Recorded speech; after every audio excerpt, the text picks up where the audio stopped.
안녕하세요. 저는 올해 45살이 된 남자입니다. 저는 얼마 전 저희 아버지를 감옥으로 수감시켰어요. 누군가는 제가 불효자라고 여기고 손가락질할 수도 있지만 제 이야기를 한번 들어보시면 분명 생각이 바뀌실 겁니다. 저는 어렸을 적부터 어머니와 단둘이서 살았어요. 아버지는 술집 여자들과 바람이 났고 그걸로도 모자라 어머니와 저를 버리고 집을 나가셨죠. 그런데 항상 돈이 떨어지거나 갈 곳이 없으면 다시 집으로 돌아와서는 어머니에게 모진 말과 행동을 하면서 힘들게 했습니다. 당시 학생이었던 저는 그런 아버지 밑에서 자란 게 너무 창피했고 얼른 커서 어머니를 데리고 이사를 가는 게 목표였어요.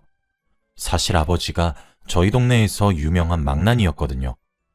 그래서 다들 저희 아버지와 눈이라도 마주치면 아버지와 시비가 붙으니 눈도 마주치지 말라고 할 정도였습니다. 그러니 다들 그런 아버지 밑에서 자란 저도 좋게 보일 리가 없죠. 어릴 때부터 친구들에게 놀림도 많이 받았고 차별도 많이 받았어요. 어쩔 때는 담임 선생님조차 학부모 상담 때 아버지를 데리고 오지 말라고 할 정도였으니까요. 사람들은 그런 남자랑 결혼한 어머니의 정신은 분명 이상할 거라고 단정지었기 때문에 어머니는 일자리도 구하기 힘들었고 혼자서 저를 키우기에는 벅찼습니다. 아버지는 저와 어머니가 밖에서 자기 때문에 어떤 고생을 하고 있는지 알면서도 절대 고칠 생각이 없어 보였고 늘 술과 담배를 달고 사는 것으로 모자라 어머니를 못 살게 굴고 돈을 달라고 하며 집안을 난장판으로 만들었어요.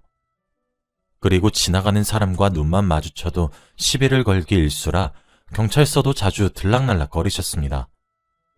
어머니가 아버지 때문에 고생을 정말 많이 했어요. 아버지가 달라는 돈 벌려고 악착같이 일하시고 생활비까지 감당하셨거든요. 지금 생각해도 정말 눈물이 앞을 가립니다.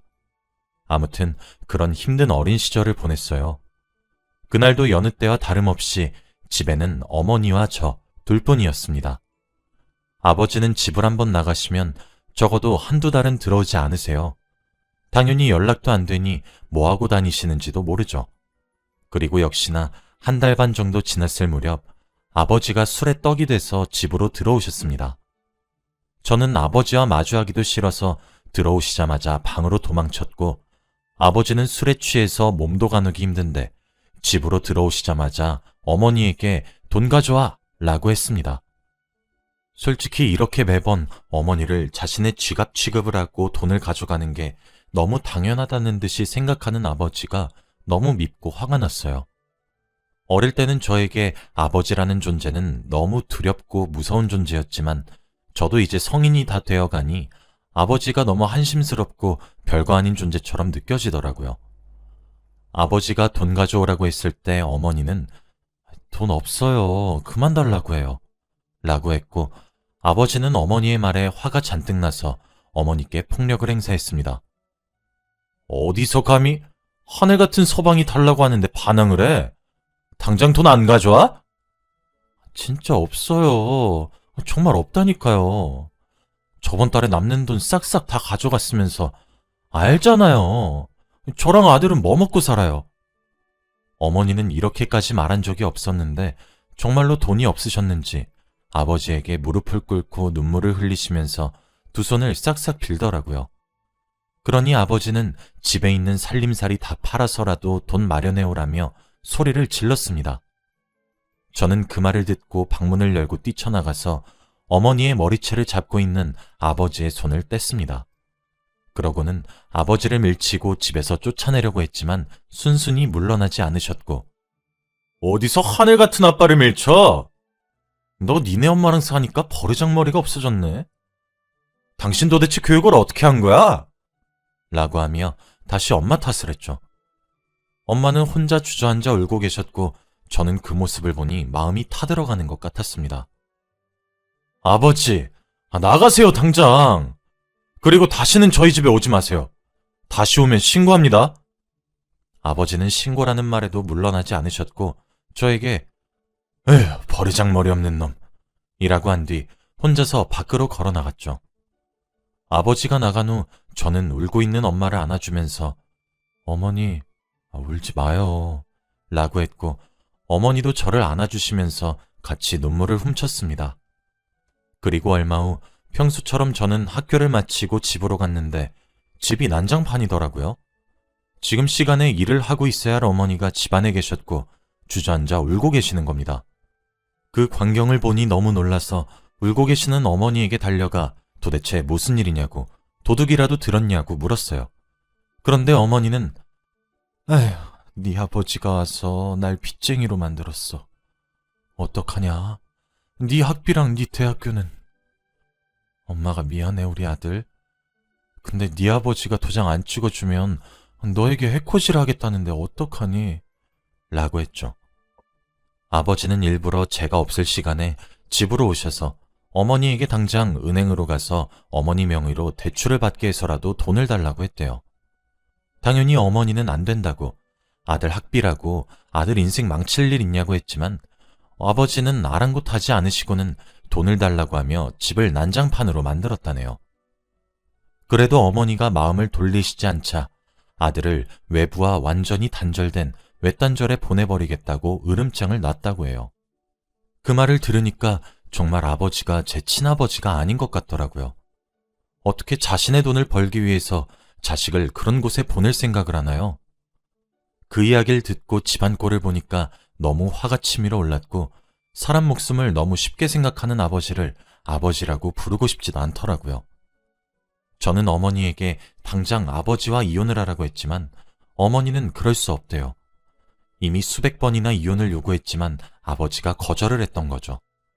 그때 고등학생이었던 저는 이런 사회가 너무 싫었고 왜 어머니 같은 사람만 피해를 봐야 하는지 도무지 이해가 되지 않았습니다. 그리고 한 달이 지났어요. 분명 이맘때쯤이면 아버지가 와서 또 집에 행패를 부린 뒤 돈을 뜯어가야 하는데 한 2달이 지나도 오시지 않더라고요. 어머니와 저는 드디어 해방된 거냐고 좋다고 했고 아버지를 점차 잊어가고 있었습니다. 아버지가 오시지 않으니 어머니와 같이 서로의 이야기를 나눌 시간도 늘어났고 모자 사이가 깊어졌어요. 그런데 어느 날 충격적인 것을 보았는데 바로 어머니의 손목에 남겨진 아버지의 손자국이었습니다. 그걸 보니까 아버지가 어머니에게 정말 씻을 수 없는 상처를 남겨주셨다는 생각이 들어서 아버지가 이대로 영영 저희 곁에 오지 않으셨으면 했습니다. 저는 성인이 되었고 공부를 하고 싶어서 대학교를 가고 싶었지만 학비도 너무 비쌌고 저는 돈이 급했기에 바로 공장에 취업했어요. 그렇게 드디어 지옥 같은 삶에서 해방이 되었다고 생각하고 몇 년이 흘렀습니다. 그런데 몇 년 후 아버지가 찾아오셨어요. 아버지의 얼굴은 몇 년 전과 되게 달랐는데 얼굴에는 안색이 좋지 않아 보였고 몸도 야위고 힘이 없어 보이더라고요. 그리고 술도 먹지 않고 담배도 피지 않으셨습니다. 어느 날 자연스럽게 저희 집 문을 열고 아버지가 오셨고 몇 년 만에 본 아버지의 모습을 본 후 어머니와 저는 얼어버렸어요.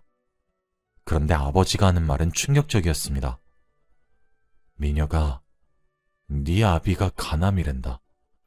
간이식 좀 해다오." 라고 하더군요. 매일같이 밥 대신 술과 담배를 지니고 살던 아버지가 간암에 걸리셨다고 하더군요. 그런데 안색을 보니 정말 아파 보였고 예전처럼 어머니의 머리채를 잡고 막말을 내뱉는 사람의 모습이 없으니 신기했습니다. 그리고 약간 마음이 아파오기도 했죠. 그런데 왜 제가 간이식을 해야 하나요? 솔직히 어렸을 때부터 아버지 때문에 놀림도 많이 받고 차별도 많이 받아서 졸업도 겨우 했고 그리고 무엇보다 어머니에게 씻을 수 없는 상처를 주었고요. 도대체 왜 제가 간이식을 해줘야 하죠? 저는 그래서 아버지의 부탁을 단숨에 거절했습니다. 아버지는 제 대답을 듣고 굉장히 놀라하셨는데 아마 제가 자식이니까 간이식을 당연히 해줄 줄 알았나 봅니다. 저는 절대 안 해줄 거니 다신 찾아오지 말라고 차갑게 아버지를 밖으로 보내려고 했는데 그때 아버지가 신발장에 있던 꽃병을 던지시는 겁니다. 바닥으로 던지셔서 다행히 맞진 않았는데 그래도 유리 파편 때문에 발바닥에 유리가 몇 조각 박혔죠. 저는 아파하면서 피를 철철 흘리고 있었는데 아버지는 "이놈 자식, 아버지가 간암에 걸려서 간이식 좀 해달라는데 그게 그렇게 싫어? 어떻게 아버지한테 그것도 못 해주냐?" 라고 하더라고요. 그러고는 신발장 위에 있던 어머니와 제가 단둘이 찍은 사진이 들어간 액자를 집으시더니 저에게 던지시려고 했고, 저는 발에 박힌 유리 조각 때문에 아무것도 할 수 없는 상황이었습니다. 아버지가 액자를 던지시려고 했던 그때 어머니가 저를 감싸 안으셨고, 어머니가 저 대신 아버지가 던진 액자에 맞으셨어요. 어머니 등에 액자가 맞았고 뾰족한 부분이 등에 긁혀서 상처가 심해 보였죠. 어머니는 소리를 지르시면서 아파하셨고, 아버지도 그건 생각 못하셨는지 당황하시면서 집을 나가셨습니다.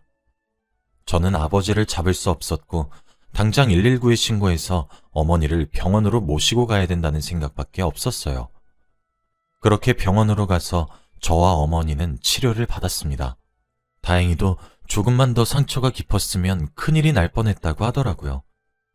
저는 그럴수록 아버지가 더 용서가 되지 않았고, 솔직히 아버지가 간암에 걸려 죽든 말든 상관이 없었죠.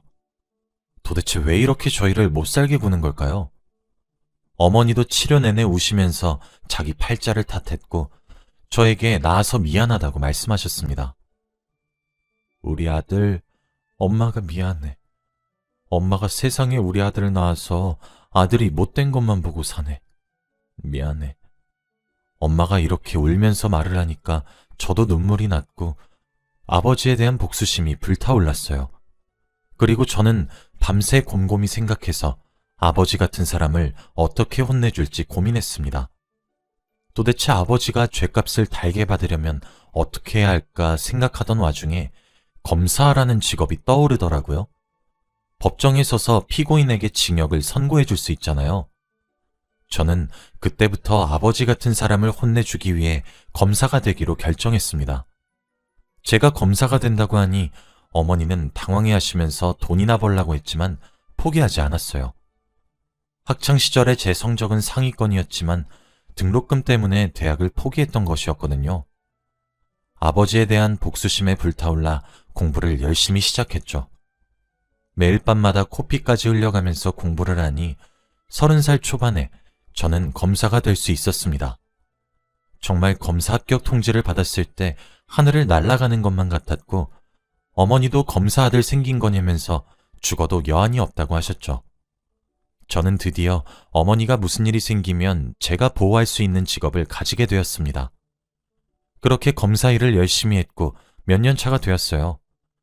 그동안 정말 많은 사건들을 해결하고 보면서 저희 아버지 같은 사람이 되게 많구나 라는 것을 느꼈습니다. 아버지는 그때 어머니에게 액자를 던지신 후 한 번도 저희 집에 오지 않으셨어요. 한동안 오시지 않길래 혹시 어디서 죽은 건 아닌가 싶어 동사무소에 가보면 아직 잘 살아 계시더라고요. 간암이면 지금쯤 세상에 없으셔야 하는데 말이 전혀 되지 않았죠. 분명 거짓말이었던 게 분명했습니다. 아무튼 몇 년 동안 저는 검사 일을 하면서 바빴고, 어머니는 제가 검사가 되자마자 일을 그만두시고 집에만 계셔요. 그렇게 열심히 인생을 살아가고 있었습니다. 하나의 사건이 끝나고 또 다른 하나의 사건을 담당하게 되었어요. 이번 사건은 조금 컸는데 한 남자가 할아버지를 무차별 폭행한 사건이었죠. 저는 무슨 이런 경우가 다 있냐며 화가 잔뜩 난 채로 파일을 열어보았는데 정말 충격적이었습니다. 피고인의 얼굴이 바로 저희 아버지였거든요. 몇십 년 전에 집을 나가신 후 한 번도 본 적이 없는데 너무 당황스러웠죠. 아마 아버지는 제가 검사가 된 걸 모르실 거예요. 그리고 담당 검사가 저인지도 몰랐겠죠. 저는 드디어 아버지가 죗값을 달게 받을 기회가 왔다는 것을 느꼈고, 그 사건을 어떤 사건보다 더 열심히 조사를 하고 준비했어요. 그렇게 1차 재판이 시작되었습니다. 피고인석에 앉아있던 아버지는 검사석에 앉아있던 저를 보시더니 엄청 놀라셨고, 저는 반응해주지 않았죠. 아마 검사가 저인 것을 보고 무혐의로 풀려날 것이라고 생각했던 것 같아요. 저는 1차 재판 때 누구보다 정확하고 깔끔한 증거와 말솜씨로 변호인의 말에 반복했고, 아버지도 당황을 하시더군요. 그리고 1차 재판은 끝이 났습니다. 당연히 검사 측이 유리하게 흘러갔죠. 재판이 끝나니 아버지가 저에게 오셔서 "너 미쳤냐? 네 아비가 지금 수갑 차고 있는데 아주 이를 갈았더라. 왜? 저 호래비한테 돈 받았냐? 2차 재판 때는 나 무죄로 밝혀. 알겠어? 라고 하더군요. 저는 예전의 제가 아니었어요. 그동안 많은 걸 배웠고 아버지 같은 사람이 제일 이기기 쉬운 상대라는 것도 알았거든요. 저는 아무 말도 하지 않고 지나갔습니다. 그런데 아버지는 제가 아무 말도 하지 않은 게 긍정의 대답으로 받아들였는지 피해자 측 가족들에게 가서 농락을 했다더군요. 저 검사가 내 아들이요. 난 무죄 확정이요. 라고 했다며 가족들이 저를 찾아와서 따졌습니다. 저는 절대 그러지 않을 거라고 했고 피고인의 아들 아니라고 했어요. 아버지에게 폭행을 당한 할아버지는 지금 전치 16주를 선고받았고 나이도 많으셔서 수술도 쉽게 진행되지 않은 것 같더라고요. 가족들이 펑펑 우시는데 정말 마음이 아팠습니다. 저는 결국 2차 재판날 아버지를 최고구형으로 선고했어요. 아버지도 제가 이렇게나 높은 형량을 줄 모르셨는지 굉장히 당황하셨고 판사님은 제가 말한 대로 진행해 주셨죠. 아버지는 재판장에서 나갈 때까지 소리를 지르시면서 너 이놈 어떻게 네 아비한테 그러냐? 라고 했고 저는 무시했습니다. 저는 그날 아버지에게 당한 모든 일들을 복수한 것 같았고 너무 통쾌했어요. 할아버지 가족들도 감사하다며 인사를 해주시는데 그 사건이 제 인생에서 가장 기억에 남는 사건입니다. 그리고 집으로 돌아가서 있었던 일들을 어머니께 다 말해주었어요. 어머니는 오랜만에 들은 아버지의 소식에 놀라셨고 혹시나 아버지에 대해 최고구형을 선고한 게 화를 내실까봐 겁났는데 다행히 어머니는 잘했다고 칭찬해 주었습니다. 그렇게 저와 어머니를 괴롭히던 아버지는 죗값을 받으러 감옥으로 들어갔고 저와 어머니는 진정으로 해방됐습니다. 당연히 어머니와 아버지는 진작에 이혼을 하셨고 저희에게 접근하지 못하게 하는 신청도 했어요. 어머니는 이제서야 자유를 만끽하시고 새 삶을 살고 계십니다. 매일같이 쉬는 게 적응이 안 된다고 하시면서 일을 해야 할 것 같다고 하지만 저는 절대 일하지 말라고 합니다. 항상 아버지가 없으시면 언제 또 나타나실지 두려워하셨는데 지금은 그런 게 전혀 없으세요. 이제 어머니가 행복하셨으면 좋겠습니다. 마음의 상처도 조금씩 치유하고 있는 중이에요. 여러분들도 제 이야기를 들으시고 혹시나 제가 불효자라고 생각하시는지 궁금합니다. 제 이야기는 여기까지예요. 들어주셔서